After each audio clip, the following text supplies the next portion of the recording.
اعوذ باللہ من الشیطان الرجیم بسم اللہ الرحمن الرحیم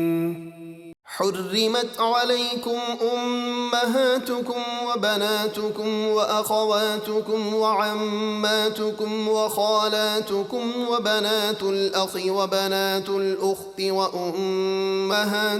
اللاتی ارضعنکم واخواتکم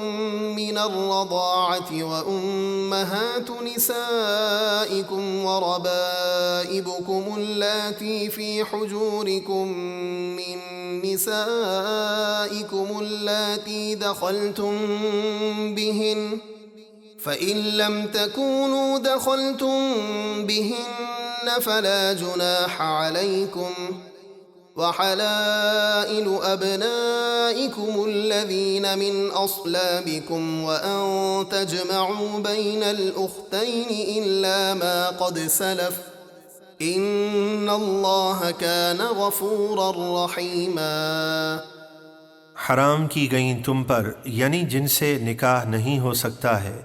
تمہاری مائیں، تمہاری بیٹیاں، تمہاری بہنیں، تمہاری پھوپھیاں، تمہاری خالائیں اور بھتیجیاں، بھانجیاں، اور تمہاری وہ مائیں جنہوں نے تمہیں دودھ پلایا، تمہاری رضائی بہنیں، تمہاری بیویوں کی مائیں، اور جن بیویوں سے تم صحبت کر چکے ہو ان کی پچھلے شوہر سے بیٹیاں جو تمہاری پرورش میں ہیں تم پر حرام کی گئیں، اور اگر تم نے ان سے صحبت نہ کی ہو، صرف نکاح کے بعد ہی طلاق دے دی ہو، تو ان کی بیٹیوں سے نکاح کرنے میں تم پر کوئی حرج نہیں، اور حرام کی گئیں تم پر تمہارے حقیقی بیٹوں کی بیویاں، اور دو بہنیں نکاح میں اکٹھی کرنا مگر جو اس سے پہلے گزر چکا، بے شک اللہ بہت بخشنے والا بے حد رحم فرمانے والا ہے۔ والمحصنات من النساء إلا ما ملكت أيمانكم كتاب الله عليكم وأحل لكم ما وراء ذلكم أن تبتغوا بأموالكم محصنين غير مسافحين فما استمتعتم به منهن فآتوهن أجورهن فريضة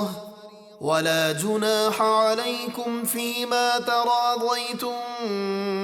به من بعد الفريضة ان اللہ کان علیما حکیما۔ اور تم پر حرام کی گئیں وہ عورتیں جو دوسروں کے نکاح میں ہوں مگر کافروں کی وہ عورتیں جو تمہاری ملک میں آ جائیں، یہ حکم تم پر اللہ کا فرض کیا ہوا ہے، اور ان کے سوا سب عورتیں تمہارے لیے حلال ہیں بشرطے کہ تم انہیں اپنے مالوں یعنی مہر کے بدلے نکاح کر کے طلب کرو، نہ کہ بدکاری کرتے ہوئے۔ پھر جن عورتوں سے نکاح کر کے تم نے فائدہ اٹھا لیا تو ان کے مقرر کیے ہوئے مہر انہیں ادا کر دو، اور مہر مقرر کرنے کے بعد تمہاری آپس کی رضامندی سے مہر میں جو کمی زیادتی طے ہو جائے تو اس میں تم پر کوئی گناہ نہیں، بے شک اللہ بہت جاننے والا بڑی حکمت والا ہے۔ ومن لم يستطع منكم طولا أن ينكح المحصنات المؤمنات فمما ملكت أيمانكم من فتياتكم المؤمنات والله أعلم بإيمانكم بعضكم من بعض فانكحوهن بإذن أهلهن وآتوهن أجورهن بالمعروف محصنات غير مسافحات ولا متخذات أخدان فإذا أحصن فإن أتين بفاحشة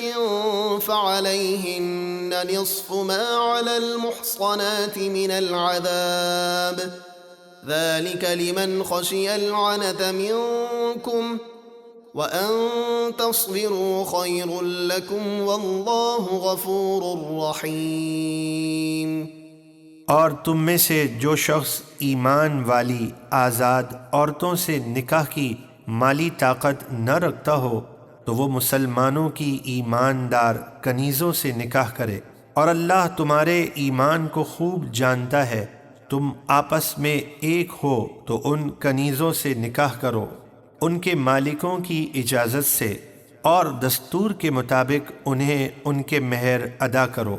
جبکہ وہ نکاح کی قید میں آنے والی ہوں، بدکار نہ ہوں اور نہ غیروں سے پوشیدہ تعلقات بنانے والی ہوں۔ جب وہ نکاح کے ذریعے محفوظ ہو جائیں پھر بے حیائی کا کام کریں تو جو آزاد عورتوں کی سزا ہے ان پر اس کی آدھی سزا ہے۔ یہ کنیز سے نکاح کرنا تم میں سے اس کے لیے ہے جسے زنا کا اندیشہ ہو، اور صبر کرنا تمہارے لیے بہتر ہے، اور اللہ بہت بخشنے والا نہایت مہربان ہے۔